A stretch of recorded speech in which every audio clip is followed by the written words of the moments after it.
What's going on, everybody? Welcome back to the channel. In this video, I'm going over the Draftkings and Fanduel NBA slate for Thursday. It's a late video, only got a couple hours before the first game starts, but it is only 2 games. Just didn't have a chance to make the video in the morning, so I'm going to go ahead and make it right now pretty quickly. Let's get started. As always, if you enjoy the videos, appreciate it if the like button for me. Subscribe if you haven't already. It's been a pretty rough first couple days of NBA yesterday. Just there were a lot of good appealing price tags on DraftKings. Most of them ended up busting. Hopefully you guys did end up making money, but just some guys just didn't come through for us. There were some must plays that you had to have, but overall, nothing too crazy. It was just one of those tougher slates where you had a lot of good options and you just had so many teams on the slate where it was tough to pick a wrong one and you're going to be kind of in the dark. But go ahead and look at this 2-gamer. Feel good about it. It's only 2 games, so obviously it's pretty volatile, but went through it, spent an hour trying to dig through and find out some of the best pieces on both sides. So let's get started.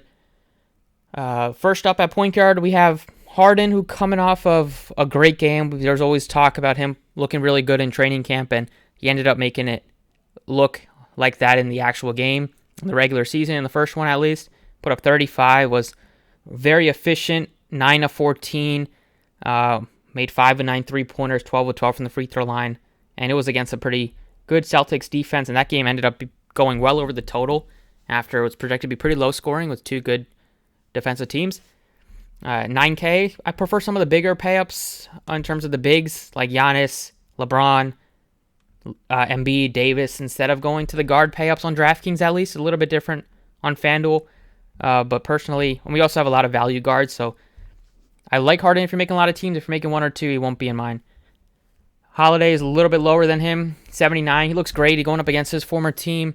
The Sixers spent most of the beginning of his career with them, then left and won a championship with the Bucks. But at this price tag, especially without Chris Middleton, he's going to have to be the second guy that steps up. They're missing Chris Middleton, and they're also missing Pat Connaughton, so they don't really have too many guard depth right now. So Holiday should see good minutes. We know he's productive in all categories, can rack up defensive stats as well, and probably will be matched up against guarding Harden. So he has shut some people down in the playoffs. A couple years ago, shut down Devin Booker in the finals.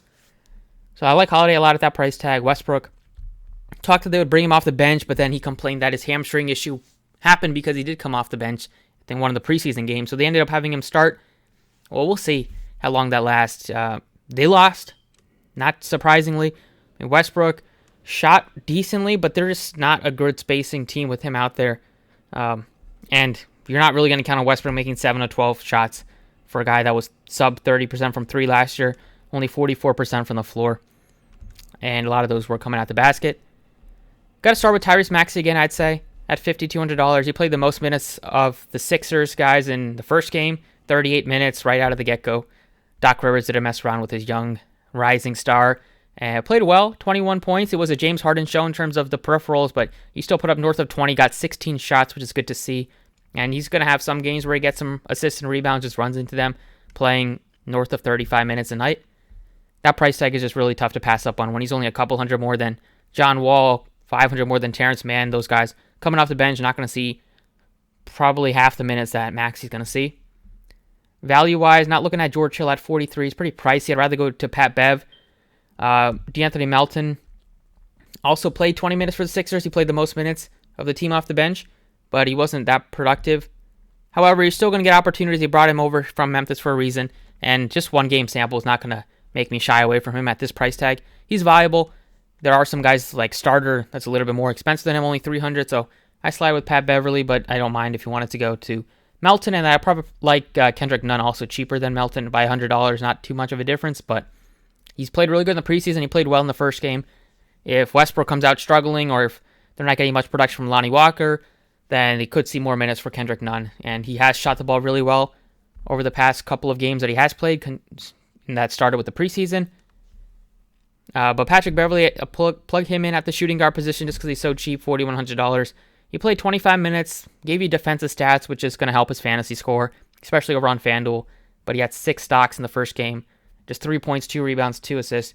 Probably going to see north of 25 minutes again, like 23 to 28 will probably be his role for the Lakers for most part of the season. Against his former team as well, and the Clippers might get up for that one. Well, he's not a guy that you expect too many fantasy points out of, but at this price tag, definitely getting a pretty good value. Top end, I like Harden a little bit more than Paul George on DraftKings at least. On FanDuel, you can go to Paul George instead, a little bit cheaper. A little bit more cheaper than only $100. Clippers will be interesting to see. They have a lot of depth. It looks like they're going to limit, as expected, Kawhi Leonard's minutes to start the season. There's a chance he could even come off the bench today. But they just have so many guys, it's very tough to pick between Norman Powell, Terrence Mann, Marcus Morris, Robert Covington, John Wall now. List goes on and on. They have so many guys off the bench that can produce, and some of these guys will even start. Grayson Allen is going to see more opportunities until they get both Middleton and Pat Connaughton back. Really tough to get to like these mid 4K Clippers options that are not going to be starting, like Kennard. I'd rather get to Nunn and Melton and Beverly. Over at small forward, LeBron as a pay-up looks great. Looks like a spot where you can go with two studs with some of the value that we have. So at this price tag, I believe it did come down a little bit from the first game, possibly, but still continues to just ball out, even though he's at 37 years old, and just crazy what the things that he can do. Shows he's taken good care of his body over the years, and he's still able to play at this high level, which not very many people can do at all, if any. So LeBron at 93 going up against the Clippers. I'll plug him in. Other picks, tough to go with Kawhi unless you're playing a lot of tournaments. You can put him in a couple, but price tag is appealing, but the minutes will probably be low and could come out a little rusty. Also like Tobias Harris, definitely at this price tag at 55. Really cheap for a guy that's still going to play good minutes. The first game he played 34, 18 points, 3 steals, only a couple rebounds, but he's typically going to be a good rebounder. Although they did bring in PJ Tucker, so they'll say they usually, like last year, Tobias was sliding over at the 4. However, he still will probably get more than 2 rebounds a night. Expect like 4 or 5 at least. Nwora could be starting today. He looks really good on FanDuel. On DraftKings, if he's starting, you can definitely get to him at 51. Might prefer Tobias for only 400 more. And possibly Wesley Matthews if you wanted to go to another value.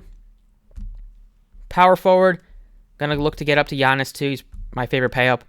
Embiid and Giannis, you can make a debate between the two, but Giannis has probably he's always been a little safer, I'd say. He's crushed the Sixers, averaging almost 70 in 3 meetings against them last year. He's crushed them in the years before that. Him and Embiid like to go back and forth, although they are good friends off the court, but I expect both of them to try to one-up each other in this one. I just think it's a little bit easier to get to Giannis because you do have the values on the Sixers players like Maxey and Tobias and possibly Melton if you wanted to get to him. Another value that's pretty good at power forward is Bobby Portis at 54. He's probably going to be starting. Could be starting. They could decide to go with Nwora and go a little bit smaller. But against the Sixers, I could see them starting Portis at the 4 and Brook Lopez at the 5. 54, he looks appealing. Like Tobias and Portis more than anybody else that's below them. PJ Tucker looks good at that price tag. He's always not fun to roster. On paper, you can occasionally have decent games. But at 35, being cheaper than most guys coming off the bench, he's still going to see decent minutes. I think he saw 30. Check that he played 33 minutes in the first game. He's just going to run into some points occasionally. He's had mostly if he gets you 20 fantasy points at this price tag, you'll be ecstatic. Over at center, Bobby Portis 54, viable. Davis, tough to get to 3 superstars.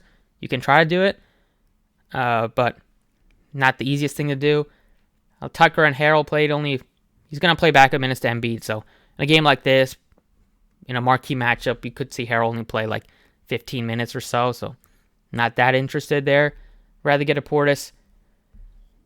And over at the guard position, once again, like you can consider going with some of these values on the Lakers with Kendrick Nunn, possibly going a little bit up for like a Grayson Allen. But I'm going to go back over to the forward position and put in Tobias Harris at this price tag. Is really appealing price tag. He's going to still play big minutes, him and Maxey. Starters on the Sixers contributed for almost all the scoring in that game against the Celtics. They only got 11 bench points, so out of that 117 points that they scored, 106 came from the starting 5.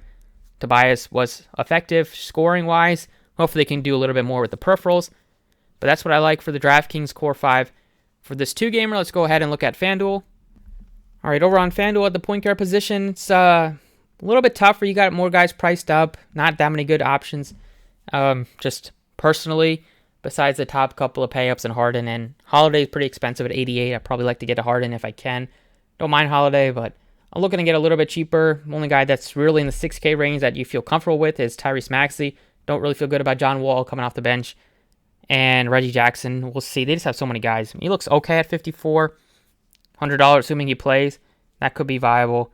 And then you have Patrick Beverley, a little bit cheaper. Also at 5K. Kendrick Nunn, a little bit more expensive than he is on DraftKings, but still viable. I like him a little bit more than Melton. Although, if you don't have the salary, you can consider Melton. Shooting guard-wise, I like Paul George's price tag at 92. He's 500 cheaper than Harden compared to just 100 on DraftKings. So a little bit more enticing, I'd say, on FanDuel. At this position, though, you have one guy that I think is one of the best value plays on the slate on FanDuel. Tough to get away from him in most lineups, unless you're looking for tournament builds. But even then, I think you still probably want to play him on a 2-gamer. That's Grayson Allen at $3,800. He can catch fire from 3. And this price tag for the minutes that he should play tonight, really appealing. Small forward, that's where I'm going to put in Paul George. He's $1,600 cheaper than LeBron James. I'm looking to try to get to at least a couple of superstars. You can make it work going LeBron, Giannis. You can probably even get to all 3 if you wanted to. But if I had to just pick one of them that I feel good about the best based on the price tag, Paul George, especially if they potentially bring Kawhi off the bench or if he's only limited to low 20s or mid 20s in minutes. George against the Lakers is going to try to go off. He's played pretty well in the preseason in the limited minutes that he has played. Tobias is 63, so it looks better on DraftKings. Still playable on FanDuel. One guy that I like a lot on FanDuel is Jordan Nwora. He's played great in the preseason. Possibility that he starts. Even if he doesn't start off the bench, he's still going to see good minutes. 25, 5, 3, and 4 stocks. One preseason game. Another one he had 21, 8, 2, and 2. Played good in the games last year where he got opportunities for minutes when they were missing Giannis or Portis or Holiday, or whenever he got those minutes, he was very productive. So wouldn't expect anything else from him than just a pretty good stat line, assuming he gets the minutes, which he should. Over at power forward, once again, Giannis is going to be a piece that I'm looking to get to at 11.3 on both sides, just try to build around him. I like him more than LeBron for 500. And then values would be Tobias, and Portis looks really good at 58. I like the fact that you can play him at center, which is what I'm going to do. So at center, it's Embiid or Portis for me. Nobody else really cracks the list. You can consider Brook Lopez, but still like Portis more for the upside and fantasy points. But that's it for this one. Thank you for watching. Have another video out for tomorrow's slate. Obviously, we have much more games, but not a bad 2-gamer. Sixers, Bucks, Lakers, Clippers should be fun ones. Let's go ahead and get some money tonight, and I will see you all next time.